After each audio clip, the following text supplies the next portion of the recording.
अशफाक अहमद साहब अक्सर कहा करते थे कि आदमी औरत से मोहब्बत करता है जबकि औरत अपनी औलाद से मोहब्बत करती है। इस बात की मुकम्मल समझ मुझे इस रात आई। यह गुज़िश्ता सदी के आखिरी साल की मौसम बहार की एक रात थी। मेरी शादी हुए तकरीबन 2 साल हो गए थे और बड़ा बेटा करीब 1 बरस का रहा होगा। इस रात कमरे में 3 लोग थे, मैं, मेरा बेटा और उसकी वालिदा।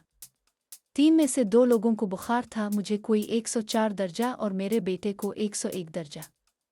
अगरचे मेरी हालत मेरे बेटे से कहीं ज़्यादा ख़राब थी, ताहम मैंने ये महसूस किया कि जैसे कमरे में सिर्फ 2 ही लोग हैं। मेरा बेटा और उसकी वालिदा बुरी तरह नज़रअंदाज किए जाने के एहसास ने मेरे ख़यालात को ज़ेर-ओ-ज़बर तो बहुत किया, लेकिन इदराक के घोड़े दौड़ाने पर उब्दा यही खुला कि औरत नाम है इस हस्ती का कि जब उसको ममता दियत कर दी जाती है तो इसको फिर अपनी औलाद के सिवा कुछ दिखाई नहीं देता, हत्ता कि अपना शौहर भी, और ख़ास तौर पर जब इसकी औलाद किसी मुश्किल में हो।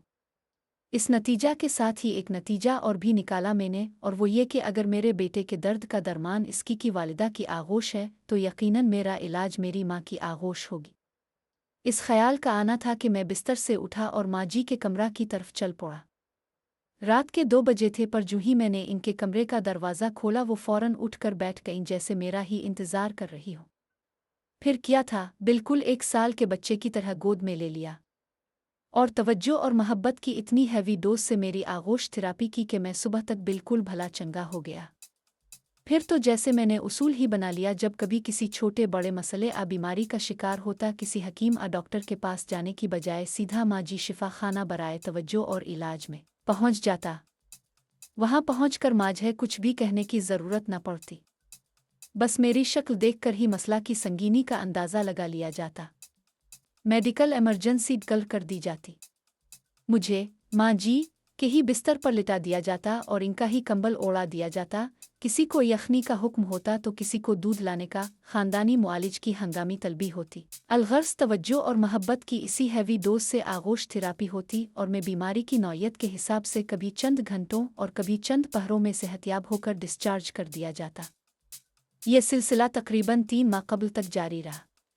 वो वस्त नवंबर की एक खुंक शाम थी जब मैं फैक्ट्री से घर के लिए रवाना होने लगा तो मुझे लगा कि मुकम्मल तौर पर सेहतमंद नहीं हो। तभी मैंने आगोश थेरापी करवाने का फैसला किया और घर जाने की बजाय माँ जी की खिदमत में हाजिर हो गया।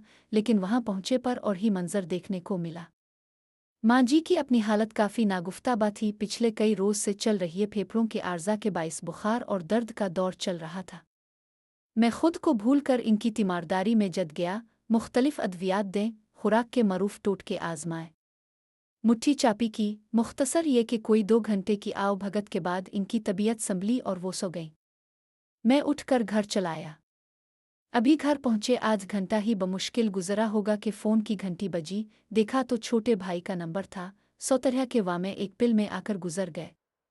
झट से फ़ोन उठाया और छुट्टे ही पूछा, भाई सब खैरियत है ना? भाई बोला सब खैरियत है। वो असल में माँ जी पूछ रही हैं कि आपकी तबीयत नासाज थी, अब कैसी है? ओ मेरे खुदाया! इस रोज़ मेरे ज़हन में माँ की तारीफ़ मुकम्मल हो गई थी। माँ वो हस्ती है जो औलाद को तकलीफ़ में देखकर अपना दुख, अपना आप भी भूल जाती है।